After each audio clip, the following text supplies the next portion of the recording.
Hi, எல்லோருக்கும் வணக்கம். Welcome to stay with natural vlogs. எல்லோரும் எப்படி இருக்கீங்க? எல்லோரும் நலமா இருப்பீங்கன்னு நினைக்கிறேன். டியூஸ்டே அன்றைக்கி எடுத்த விலாக் தான். லேடிஸுக்கு இருக்கிற பெரிய பிரச்சனையே ஒரு 5 days ஆனால் நம்ம சாமி ரூம் பக்கமே போக முடியாது.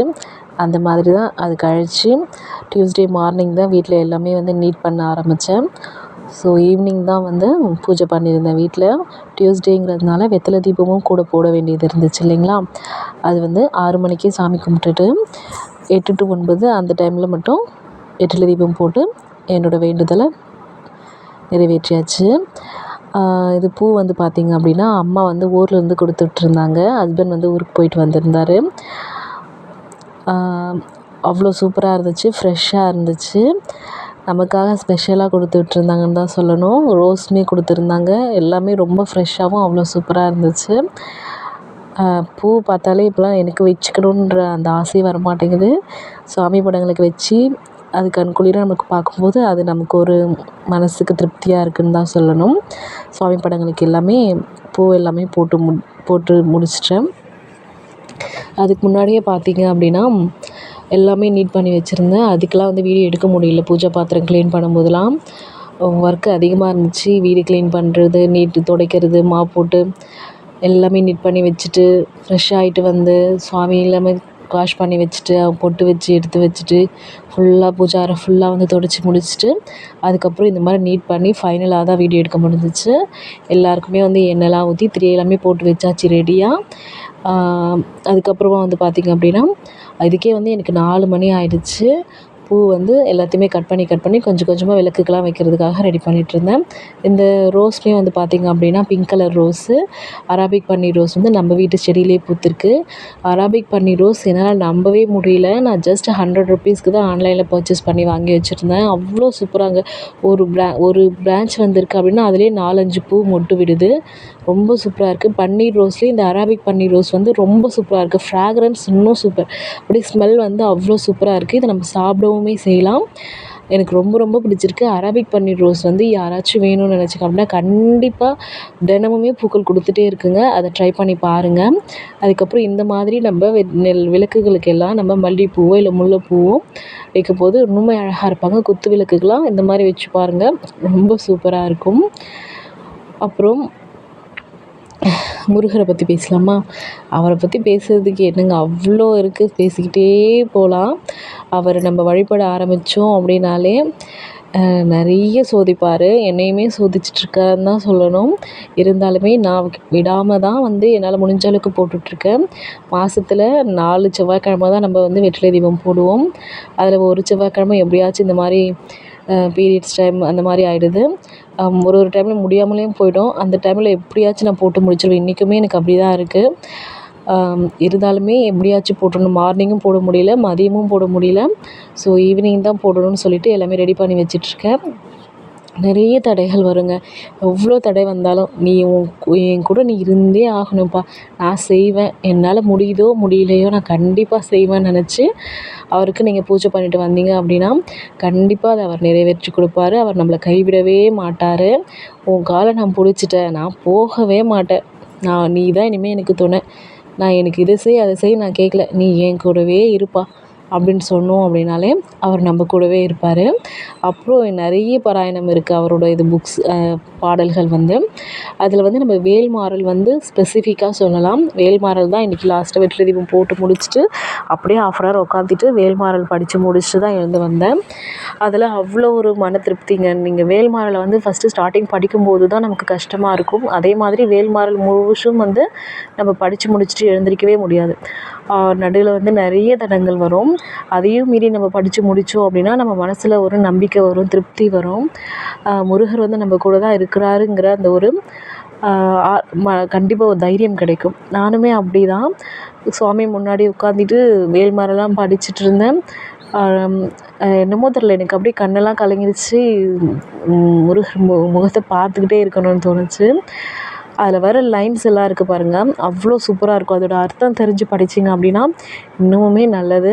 அவங்களுக்கு ஒரு விஷயம் நடக்கணும் அப்படின்னு நீங்கள் நினச்சிட்ருக்கீங்க அப்படின்னா, ஒரு சிலர் வந்து அது நடக்கவே நடக்காது, உன்னால் முடியாதுன்னு சொல்கிறாங்க அப்படின்னா அதை கூட நடத்தி காமிச்சிடுவார். நீங்கள் வேல்மாறல் வந்து தினமும் பாராயணம் பண்ணிட்டு வந்து பாருங்கள். கண்டிப்பாக உங்களுக்கே ஒரு தைரியம் வரும், ஒரு நம்பிக்கை வரும். முருகரை வந்து என்றைக்குமே கைவிடவே மாட்டார் நம்மளை வந்து. அவர் வழிபட ஆரம்பிச்சிட்டோம் அப்படின்னாலே நம்மளை நிறைய சோதிப்பார். கண்டிப்பாக நம்மளை மேலே ஏற்றி தான் விடுவாரே தவிர கீழே என்றைக்குமே அவர் நம்மளை இறக்கி விடவே மாட்டார். அப்புறம் பூ எல்லாமே எல்லா சுவாமி படங்களுக்குமே வச்சு முடித்தாச்சு. நிறைய வந்து பாராயணம் பண்ணுங்கள். முருகருடைய பாடல்களும் சரி, எந்த தெய்வத்துடைய பாடல்களாக இருந்தாலும் நம்ம பாராயணம் பண்ணும்போது நமக்குள்ளவே நமக்கு இருக்கிற தீய எண்ணங்கள் நம்மக்கிட்ட ஏதாச்சும் வர மாதிரி இருந்தால் கூட அது விலகி போயிடும். அப்புறம் நம்மக்கிட்ட இருக்கிற பெரிய பிரச்சனை, நம்மக்கிட்ட இருக்கிறத வச்சு வாழணும்னு நம்ம நினைக்கிறதே கிடையாது.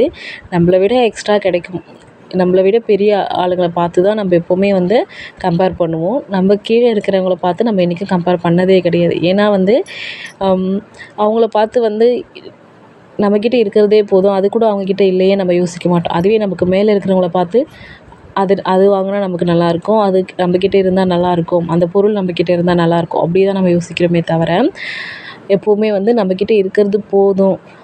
பழமொழி சொல்லுவாங்கள்ல, இருக்கிறத விட்டுட்டு பறக்கிறதுக்கு ஆசைப்படக்கூடாதுன்னு. அப்படி தான் நிறைய பேர் இன்றைக்கி இருந்துகிட்ருக்காங்க. நம்மக்கிட்ட இருக்கிறத வச்சு வாழ்ந்தோம் அப்படின்னாலே நிம்மதியாக வாழலாம். தயவு செஞ்சு பெரிய பெரிய விஷயங்களுக்காக ஆசைப்படுறது தப்பு கிடையாது. நம்மக்கிட்ட இருந்தால் நம்ம செய்யலாம், இல்லாததை வச்சு நம்ம செய்கிறதுனால எந்த யூஸும் கிடையாது. இப்போ நம்ம ஒரு பொருளை வாங்க போகிறோம் அப்படின்னா நம்மக்கிட்ட பைசா இருக்குது, நம்ம அதை வச்சு வாங்குகிறோன்னா அது வேறு. அதுவே நம்ம வேறு ஒருத்தங்கக்கிட்ட கடன் வாங்கி அந்த பொருளை வாங்கி நம்ம ஆடம்பரமாக பண்ணணுன்றது தப்பு இல்லைங்களா?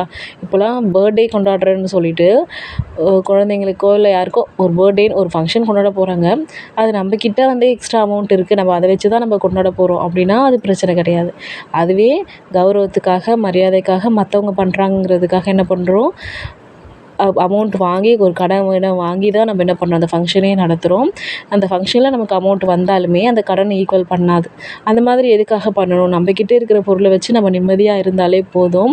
இன்றைக்கி எந்த குழந்தையும் வந்து நம்மள எனக்கு பர்த்டே ஃபங்க்ஷன் கொண்டாடுங்கன்னு கேட்டதே கிடையாது.